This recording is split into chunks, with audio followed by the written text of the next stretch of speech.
గురూజీ 72 గంటల్లోనే ఫోన్ లోని అద్భుతమైన జ్యోతిష్య పరిష్కారం చూపిస్తారు. నమ్మండి, నమ్మకపోండి, ఇది నిజం. శ్మశాన కాళి రుద్ర చౌడీదేవి ఆరాధకులు నంబర్ 1 వశీకరణ స్పెషలిస్ట్ గురూజీ. మనిషి పుట్టుక నుండి చనిపోయే వరకు వచ్చే అన్ని క్లిష్టమైన సమస్యలకు పరిష్కారం ఇక్కడ లభిస్తుంది. విద్య, ఉద్యోగం, వ్యవహారం, స్త్రీ ప్రేమ, పెళ్లి, సంతానం, స్త్రీ పురుష వశీకరణం, భూవశం, భార్యాభర్తల కలహాలు, కోర్టు సమస్యలు, విడాకుల సమస్యలు, చేతబడి, అప్పుల బాధ, ఇంకా మీకు ఎలాంటి సమస్యలు ఉన్నా 72 గంటల్లోనే శాశ్వత ఓం వసుదేవసుతం దేవం కంసచాణూరమర్దనం దేవకీ పరమానందం కృష్ణం వందే జగద్గురుం. శ్రీ రాధాకృష్ణాభ్యాం నమః. కృష్ణం వందే జగద్గురుం, అర్జునం వందే జగదేక వీరం. ఇప్పుడు మనం చాలామందికి చూడండి, పెళ్ళిళ్ళైన తర్వాత మీకు కలిసి వస్తుంది నాయన అంటారు. అంటే భార్య వల్ల కలిసి రావడం, దాంతో పెళ్లి చేసేస్తే ఉద్యోగం వచ్చేస్తుంది. ఇక ఆ ఉద్యోగంలో నాన్ స్టాప్గా వీడు ఎదిగిపోతాడు. ఇక ఇళ్ళు కొంటాడు, స్థలాలు కొంటాడు, ఇక వెనుదిరిగి చూసుకోక్కర్లేదు. అలాగే ఈ యొక్క ఒక శిష్యుడు ఉండేవాడు నాకు, హరీష్ అని. గురుగారు నాకు జాతకం మారుతుందా అండి వివాహం అయిన తర్వాత అంటే, మారిపోద్దనైనా జాతకం వివాహం అయిన తర్వాత మారిపోద్ది అన్నా. వాడికి మారిపోయింది. వాడికి తర్వాత ఒక 3 నెలలో 4 నెలల తర్వాత వచ్చామన్నాడంటే, గురుగారు మారిపోద్దంటే నేను టాప్ లెవెల్లో వెళ్ళిపోతాను అనుకున్నాను, రోజు కుమ్మేస్తుంది సార్, నన్ను మనశ్శాంతి ఉండట్లేదు, కొడుతుంది సార్, నన్ను కొట్టడం కాదు మా నాన్నను కూడా కొడుతుందంటే మామగారిని కూడా కొట్టేస్తుంది. ఇవి కొన్ని కేసులు.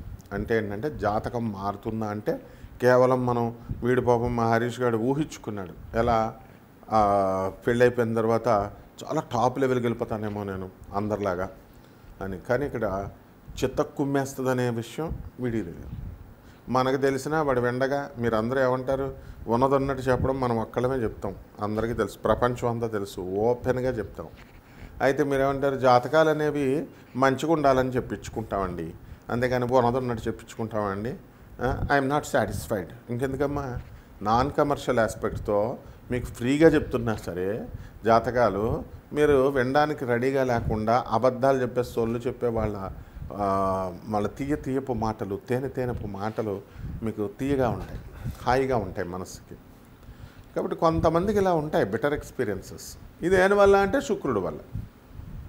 ఇకపోతే ఇంకొక బ్యాచ్ ఉంటుంది, వీళ్ళకి స్త్రీల వలన లాభం. జనరల్గా ఎక్కడికి వెళ్ళినా సరే మరి ఆడవాళ్ళు పాపం బాస్లు అవనియండి, పక్కింటి వాళ్ళు అవనియండి, ఎదురింటి వాళ్ళు అవనియండి, ఎక్కడికి వెళ్ళినా సరే స్త్రీల సహకారంతో వీళ్ళు గెలుస్తారు. ఇప్పుడు గుళ్ళో పూజారులు ఉన్నారండి, వాళ్ళందరికీ డబ్బులు ఎవరిస్తారు? వ్రతాలు, సత్యనారాయణ స్వామి వ్రతాలు అంటే ఎందుకు వ్రతం 2000 5000 అని భర్త ఒప్పుకోడు, భార్యే ఒప్పుకుంటుంది. ఒప్పుకొని ఏమంటే పర్లేదండి చేద్దామండి అని చెప్పి భర్తలకు తెలియకుండా కూడా డబ్బులు ఇస్తారు పూజారులు. అంటే ఈ రోజున పూజలు అన్నీ చేయించుకుంటున్నారంటే ఆడవాళ్ళ వల్లే. మగాళ్ళకి అంత ఉండదు కదా భక్తి, ఎక్కడో రేర్గా ఉంటుంది. కాబట్టి పూజారులు అందరూ బ్రతుకుతున్నారంటే స్త్రీల వల్లనే, లాభమే ప్రజల వల్లే. రాజకీయ నాయకులు మరి ఫ్రీగా బస్సులు ఎందుకు పెడతారు? ఇప్పుడు ఫ్రీ బస్సు అని కర్ణాటకలో పెట్టారు కాంగ్రెస్ పార్టీ, తెలుగుదేశం ఇక్కడ పెట్టారు, వీళ్ళని చూసి తెలంగాణను చూసి చంద్రబాబు నాయుడు గారు వాళ్ళు ఫ్రీ బస్సులు లేడీస్కి ఎందుకు పెట్టాలి అంటే, ఒక లేడీ ఓటేస్తే వాళ్ళ ఇంట్లో మొత్తం భర్తను కుమ్మేసి వేపిస్తుంది, పిల్లల చేత వేపిస్తుంది, తానేస్తుంది, తన ఫ్రెండ్స్ చేత వేపిస్తుంది. కాబట్టి ఈ విధంగా మహిళలు అంటే బాగుంటుంది. అంటే స్త్రీల వల్ల లాభం అంటే స్త్రీల వల్ల అక్రమ సంబంధాలని కాదు, వాళ్ళ సహకారాలు ఉంటాయి. ఇకపోతే మూడో బ్యాచ్ ఉంటుంది, ప్రియురాళ్ళ వల్ల, లవర్స్ అనమాట. ఇదేంటండి కలియుగం, ఈటింగ్ అండ్ మేటింగ్. దీనికి ఏం సిగ్గుపడాల్సినటువంటి అవసరం లేదు. అంత మహాభక్తులు లేరు, అంత ధర్మం వంటి పేదం మీద నడిపించేసేవాళ్ళు లేరు. కాబట్టి ఎవరిష్టం వచ్చినట్టు వాళ్ళు, బేపోతులూరు వీరబ్రహ్మేంద్ర స్వామి వారు చెప్పినట్టుగా కాల ప్రమాణం మారిపోయింది, ప్రియురాళ్ళు ఎక్కువైపోయారు, తర్వాత కామం ఎక్కువైపోయింది. కాబట్టి వీళ్ళ వల్ల కలిసి వస్తుందా, వీళ్ళ వల్ల ప్రమాదం వస్తుందా? ఇది మూడో రకం బ్యాచ్. ప్రియురాలు వల్ల ఒక తాపీ మేస్త్రి ఉన్నాడండి, బ్యాంక్ లోన్ కోసం వెళ్ళాడు. నాకు తెలిసిన స్టోరీ చెప్తున్నాను. బ్యాంక్ మేనేజర్ దగ్గరికి వెళ్తే ఎలాగో బ్యాంక్ మేనేజర్ భార్యకి ఈయనకి స్నేహం కుదిరింది. ఆ తర్వాత ఆయన డబ్బులు పుష్కలంగా ఇచ్చింది. ఈ లోపల ఆ ప్రతిదీ కూడా బ్యాంక్ మేనేజర్ జాబ్ కూడా ఆయన చనిపోయాడు. తర్వాత అది ఏ స్థాయిలో వీళ్ళ ఫ్రెండ్షిప్ ఉందంటే, గురుగారు నా జాతకం చూడండి అన్నాడు. ఓకే అన్నాను. అని అంటే జాతక చక్రం ఎక్కడ ఉందంటే వాళ్ళ ఆవిడ దగ్గర ఉంది. ఆవిడే మేనేజ్ చేస్తుంది ఇతనికి మంచి చెడులు చెప్పడము, లేకపోతే జాతక చక్రం కూడా. సో అది ముసలోళ్ళు అయిపోయినా సరే ఆ స్నేహం వాళ్ళకి లాస్ట్ వరకు కూడా ఉంచుకున్నారు. అది వాళ్ళ ఇళ్ళల్లో అందరికీ తెలుసు. అంటే ఏంటి, అత్యున్నతంగా ఇతనికి కలిసి వచ్చింది. ఒక మామూలు మేస్త్రి రోజున 100 కోట్ల రూపాయలకి అధిపతిగా ఎదిగిపోయాడు. నేను జాతకం చూసినప్పుడే చెప్పాను. నేను చూడగానే ఫస్ట్ అతను నాకు పరిచయం అయినప్పుడు, చూడు నాయన నీకు ఈ మహిళల వల్ల కేవలం ప్రేయస్ వల్ల ఎదిగిపోతామని. ఆ రకంగా ఇంకొకడు ఉన్నాడు రాజమండ్రిలో. అనవసరమైనటువంటి ఇల్లీగల్ కాంటాక్ట్స్ పెట్టుకున్నాడు. పెట్టుకుంటే ఏమవుతుంది, వాళ్ళ బంధువులు, అతను అసిస్టెంట్ ఇంజనీర్గా రైల్వేస్లో టెలికమ్యూనికేషన్లో రైల్వే హాస్పిటల్ రాజమండ్రి మర్డర్ చేస్తారు వాడిని. ఎందుకు మర్డర్ చేస్తారంటే చూశారు వీళ్ళ భార్య, వాళ్ళు బంధువులు వాళ్ళు చెప్పారు అవతల వాళ్ళు పెళ్ళంతా తిరుగుతుంటూ ఊరుకుంటారా, నరికి పడేశారు. అప్పుడు అతని చెల్లి, అతని అక్క, తర్వాత తల్లి ఎంత ఏడుస్తున్నారంటే, అరే బాబు నువ్వు చదువుకున్నావు, బీటెక్ చదువుకున్నావు, గవర్నమెంట్ జాబ్ చేసుకున్నావు, బ్రహ్మాండంగా జాబ్ వచ్చింది నీకు, మేము వద్దంటూ చెప్తూనే ఉన్నావు, నువ్వు తిరుగుతూ ఉన్నావు, కాబట్టి ఎంత ఇది జరిగింది అని. ఇది ఎప్పుడు తెలుసా, 24 సంవత్సరాల బ్యాక్ స్టోరీ, మేము స్టూడెంట్స్గా ఉన్నప్పుడు. కాబట్టి దీన్ని బట్టి ఏంటంటే ఇంకొకడు ఉన్నాడు రాజమండ్రిలో. సంచలనాలు ఇవన్నీ. ఒక లాయర్ వాళ్ళ లవర్ దగ్గరికి వెళ్ళాడు. వెళ్తే వాడిని మంచం కట్టి మర్మమయాలు కోసేసింది. సో ఇలాంటివన్నీ జరుగుతాయి. ఇది హ్యూమన్ బీయింగ్స్ అనమాట. అందుకనే కామం జోలికి వెళ్ళకూడదు నాయన. కామా తురాణం నా లజ్జ నా భయమని రెచ్చిపోయి వెళ్తే ఇలాగే జరుగుతాయి. ఇవన్నీ దేన్ని బట్టి మనం అంచనా వేస్తాము అని అంటే, మనకున్నటువంటి కళత్రకారకుడు శుక్రుడు మెయిన్గా. ఆ కళత్రకారకుడు మంచి స్థితిలో ఉన్నాడా, లేకపోతే శత్రువులతో కలిశాడా, లేకపోతే మర్డరిస్టులు వాళ్ళ ప్లానెట్స్తో కలిశారా, మర్డర్లు అయిపోవడానికి ఏమన్నా అవకాశాలు ఉన్నాయా? ఎంతమందిని చూడలేదని మనం, ప్రణయ్ కేసు చూడలేదా? అతను పాపం ఆ అమ్మాయిని చేసుకోవడం వల్ల ఆ పిల్ల తండ్రి ప్రెస్టేజ్కి వెళ్ళిపోయి వీడు పేదవాడు అని చెప్పి చంపి పారేయలేదా? చంపి పడేస్తే పేదవాడిగా ఉన్నటువంటి వాళ్ళ అమ్మా నాన్న వాళ్ళు బాధపడలేదా? ఆ తర్వాత మళ్ళీ అమ్మాయి కొంతకాలం ఉండి తర్వాత మళ్ళీ వాళ్ళ మధ్య డిస్ప్యూట్స్ వచ్చినాయి అత్తగారాలతో అని మనం చూడలేదా? కాబట్టి ఇవన్నీ కూడా పరిగణలోకి తీసుకుంటాం. కాబట్టి సప్తమ స్థానంలో ఉన్నటువంటి గ్రహాలను బట్టి, సప్తమ స్థానంలో రాహు కానీ లేకపోతే ఏదైనా శని కానీ పాపగ్రహాలు ఉన్నా ఇలాంటివన్నీ జరగడానికి అవకాశాలు ఉంటాయి. అలాగే మరి షష్ఠ స్థితిగతుడైనటువంటి శుక్రుడి వల్ల మనకి అత్తగారులతో గొడవలు, అత్తగారులను ఎదిరించడం ఎంతమందిని చూడలేదండి మనం. ఇప్పుడు ఈ మధ్యన వరుసలో 9 హత్యలు. ఇదివరకు ఏంటంటే స్టైల్గా వాళ్ళు కేసులు పెట్టేవారు. 420 కేసో లేదా 498 ఏనో 494 బైగామి అని 495 ప్రయత్నిస్తున్నారు బైగామి కోసం అని చెప్పి ఇలా ఉండేవి. ఇప్పుడు అవేమి లేవు, డైరెక్ట్ మర్డర్లే. వండేటప్పుడు ఏదో కలిపేస్తున్నారు. పెళ్లి కూతురు వాళ్ళ తండ్రి సహకారంతోనో లేకపోతే ఈ అమ్మాయి ఎక్కడికో తీసుకెళ్ళి అస్సాం గౌహతి దగ్గరికి తీసుకెళ్ళి అక్కడ ఇంటీరియర్ ప్లేస్లోకి తీసుకెళ్ళి విడిగా ఐసోలేటెడ్ ప్లేస్లో అక్కడికి తీసుకెళ్ళి రూములు తీసుకొని అక్కడ చంపేయలేదు. కాబట్టి ఇలాంటివన్నీ కూడా మనకి ప్రెస్లోకి వచ్చి బయటకు వస్తేనే మనకు తెలుస్తాయి ఇలాంటివి జరిగినాయి. కానీ మరి ఎన్నో జరుగుతూ ఉంటాయి. ఇవి జ్యోతిష్కులు ఎవరైనా చెప్తారు ఇలా. ఇప్పుడు రియల్ నాలెడ్జ్ని ఇవ్వాలి. ఎవరినైనా జ్యోతిష్కులను చెప్పండి అంటే, బాబాయ్ ఇలాంటివి మేము చెప్పాం, కాంట్రవర్సీలు అవుతాయి, ప్రజల్లో మా ఇమేజ్ డ్యామేజ్ అవుతుంది. ఇమేజ్ పోతే ఇమేజ్ ఎవరికి కావాలా, పేరు ఎవరికి కావాలా, డబ్బు ఎవరికి కావాలా? చాలామందికి తెలియనటువంటి వాళ్ళు ఏమనుకుంటారంటే యూట్యూబ్ అనగానే డబ్బులు ఏదో ఇచ్చేస్తుంది, డబ్బుల కోసం వీళ్ళు చెప్పేస్తున్నారు. పిచ్చి భ్రమంలో ఉండొద్దు. అందరూ అలా ఉండరు. నాన్ కమర్షియల్ ఆస్పెక్ట్తో మరి ఒక ప్రొఫెసర్ని నేను మరి గురువు గారు జగద్గురువులు ఆ ఐడియాలజీని ముందుకు తీసుకెళ్లాలనేటటువంటి ఉద్దేశంతో మా పేరు బదనామైపోయినా పర్వాలేదు, ఏదైపోయినా పర్వాలేదు, సమాజానికి ఉన్నది ఉన్నట్టుగా చెప్పాలి అని దృఢ సంకల్పం. చాలామంది రాత్రులు ఫోన్ చేసి ఇదేంటండి ఇలా చెప్పారని పచ్చి బూతులు తిడతారు నన్ను. తిడితే మేము కూడా దానికి తగినట్టుగానే రెసిప్రొకేట్ చేస్తాం. అందువలన కేసెస్ అవుతాయి. ఇవన్నీ మాకెందుకండి అంటారు.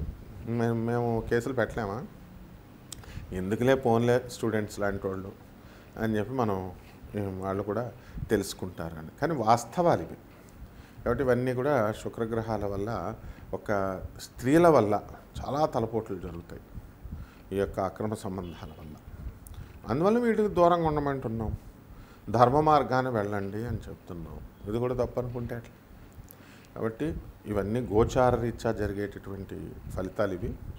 అండ్ నాన్ కమర్షియల్ ఆస్పెక్ట్తో మీ జీవితంలో జరిగేటటువంటి కంప్లీట్ లైఫ్లో ఇలాంటివి ఏమైనా జరిగే సంఘటనలు ఉన్నాయా, మీరు తర్వాత ఫ్యూచర్ ఎలా ఉంటుంది, ఆడవాళ్ళ వల్ల ఎంతమంది జీవితాలు నాశనం అయిపోలేదండి. కోర్టుల్లోకి వెళ్ళి, పోలీస్ స్టేషన్లోకి వెళ్ళి జడ్జెస్నే చూశాను నేను. జడ్జెసే తన దగ్గర పనిచేస్తున్నటువంటి రైల్వే జడ్జి పనిచేస్తున్నటువంటి టైపిస్ట్ని సెకండ్ వివాహం బైగామీ చేసుకోవాల్సిన సందర్భం వచ్చింది ప్రేమలో పడి. అని తెలీదా? కోర్టులో కేసులు ఇస్తే బైగామీకి శిక్ష ఉంటుంది, 7 years ఇంప్రిజన్మెంట్ అని. But still he was forced to do that. అలాగా ఆ తప్పనిసరి పరిస్థితుల్లో మీ కర్మ వాళ్ళని అలా లాక్కెళ్ళిపోతుంది అనమాట. ఇప్పుడు మీ వ్యక్తిగత జాతకాలు తెలుసుకోండి. అందరికీ జ్యోతిష్యం చెప్పించుకోవాలని సరదా ఉంటుంది, కానీ చదువుకున్న వాళ్ళ దగ్గర చెప్పించుకోవాలా. అలాగే శాస్త్రం వేదహితంగా, వేదోక్తంగా, శాస్త్రబద్ధంగా ఉన్నటువంటి వాళ్ళ దగ్గర చెప్పించుకోవాలి. కాబట్టి ఎవరికైతే కావాలనుకుంటున్నారో క్రింద స్క్రోల్ అయ్యేటటువంటి నెంబర్స్ మీద మీరు కాల్ చేయండి. ఇప్పుడు ఈ సమయంలో ఈ 1 year వరకు కూడా గ్రహస్థితిగతులు యాజ్ ఆన్ దిస్ డేట్ ఎలా ఉన్నాయో మనం చెప్పుకుందాం. ఏ గ్రహాల్లో ఎక్కడ. శని వక్రించి మీనరాశిలో ఉన్నాడు, రాహు కుంభరాశిలో ఉన్నాడు, కేతువు సింహరాశిలో ఉన్నాడు, గురుడు కర్కాటక రాశిలో ఉన్నాడు అక్టోబర్ 18 నుంచి డిసెంబర్ 5 వరకు. తర్వాత మళ్ళీ మే 14, 2026 సంవత్సరం వరకు కూడా మిథున రాశిలోకి వెళ్ళిపోతాడు. అదేవిధంగా కుజుడు, ఆ తర్వాత ఈయన వృశ్చిక రాశిలో ఉన్నాడు. రవి నవంబర్ 15 తర్వాత శుక్రుడిని తుల నుంచి వృశ్చికలోకి జంప్ కావడం ఇలా జరుగుతాయి. శుక్రుడు కూడా తులారాశిలో స్వక్షేత్రగతుడై ఉన్నాడు. రవి నేచపట్టున్నాడు మొదటి 2 వారాలు నవంబరు. బుధుడు కూడా వక్రించి తులారాశిలోకి వచ్చాడు. దీనివల్ల 12 రాశుల వారికి అందరికీ కూడా 12 రాశుల వారికి ఏ రాశి వారికి విడివిడిగా ఈ గ్రహ సంపుటి వల్ల ఈ ప్రేమ వివాహాలు కలిసి వస్తాయా, కలిసి రావా, లేకపోతే ఈ అక్రమ సంబంధాలు కలిసి వస్తాయా, మర్డర్లు అయిపోతారా, ఇలాంటి జైలుకి వెళ్ళిపోతారా, పోలీస్ స్టేషన్కి వెళ్ళిపోతారా, ఛాలెంజ్లు ఎదుర్కొంటారా, రన్నింగ్ రేస్ లాగా, రేసు గుర్రంలో లాగా, మరి ఇవన్నీ కూడా మనం చూద్దాం విడివిడిగా. వృశ్చిక రాశి. ఈ వృశ్చిక రాశి వారికి అందరికీ కూడా చాలా గందరగోళంగా ఉంది పరిస్థితి. అర్ధాష్టమ రాహువు, పంచమ శని వక్రించి ఉండడము, అలాగే భాగ్యంలోకి వచ్చినటువంటి గురుడు కొంత మీకు ఊరటనిస్తాడు. అలాగే వృశ్చిక రాశి వారికి శుక్రుడు కూడా మంచి స్థానంలోకి రావడం ద్వారా, స్వక్షేత్రగతుడు అవడం ద్వారా మీ అత్తగారుల నుంచి, మీ ఆడబడుచుల నుంచి మీకు సహకారం లభించడం అనేటటువంటిది జరుగుతుంది. అలాగే మగవాళ్ళకి మీ అత్తగారులు, మీ మరదళ్ళు వీళ్ళంతా కూడా సహకరించి మీకు ఇస్తానన్నటువంటి డబ్బుల్ని, మీకు గతంలో పెళ్ళికి ఇచ్చినటువంటి ప్రామిసులను వాళ్ళు నిలబెట్టుకోవడము, ఇలాంటివన్నీ కూడా జరుగుతాయి. ముఖ్యంగా అర్ధాష్టమ రాహువు కాబట్టి మీ యొక్క బుర్ర పని చేయకుండా చెత్తగాళ్ళతో స్నేహాలు చేయడం, చెత్త సలహాలు ఇచ్చేటటువంటి వాళ్ళని గుర్తించకపోవడం, మంచి వాళ్ళను వదులుకోవడం, ఇలాంటివన్నీ కూడా మీకు ఈ సమయంలో చేస్తారు మీరు. అలాగే సంతానానికి సంబంధించి సంతానం వల్ల మీకు కొన్ని సమస్యలు ఎదురవడానికి అవకాశాలు ఉంటాయి. కాబట్టి ఇవన్నిటిని దృష్టిలో పెట్టుకొని మీరు కాస్త పనులన్నీ కూడా తెలివిగా మీరు చేసుకుంటూ ఉండాలా. ఆదాయాల విషయంలో కూడా ఈ అక్టోబర్ 18 నుంచి డిసెంబర్ 5వ తేదీ వరకు మీకు ఏం పర్వాలేదు. ఆ తర్వాత మళ్ళీ మే 14, 2026 వరకు కొంచెం పరిస్థితులు డౌన్లో ఉండడం అనేటటువంటివి జరుగుతాయి. ఇలా అన్ని రకాల వ్యాపారాలు చేస్తారు. వ్యాపారంలో కూడా చిన్న చితక వ్యాపారం నుంచి పెద్ద వ్యాపారం చేసేంతటువంటి వాళ్ళకు కూడా అంతగా పెద్దగా కలిసి రాదు. ఈ షార్ట్ స్పాన్లో 3 నెలలు బ్రహ్మాండంగా ఉంటుంది. ఇక పరిహారాల దగ్గరికి వచ్చేసరికి ఈ యొక్క శని జపం చేసుకోండి, శని స్తోత్రాలు చదవండి, శనికి కిలోంపావు నల్ల నువ్వుల్ని నల్లని వస్త్రాలను ఇచ్చి పేద బ్రాహ్మణులకు శనివారం నాడు ఉదయం 8 గంటలకు దానం చేసుకోండి. దశమహావిద్యల్లో ఒకటైనటువంటి మహాకాళి అమ్మవారి యొక్క హోమాన్ని మీ ఇళ్లలో చేసుకోవడం, ఆ మంత్ర జప అనుష్ఠానాన్ని మీరు చేసుకోవడం ద్వారా బాగుంటుంది. అలాగే రావి చెట్టు చుట్టూ పగల టైంలో ప్రదక్షిణాలు 108 సార్లు రోజుకు చొప్పున చేసుకుంటూ ఉంటే ఓం శనేశ్వరాయ నమః అంటూ బ్రహ్మాండంగా ఉంటుంది. శుభమస్తు.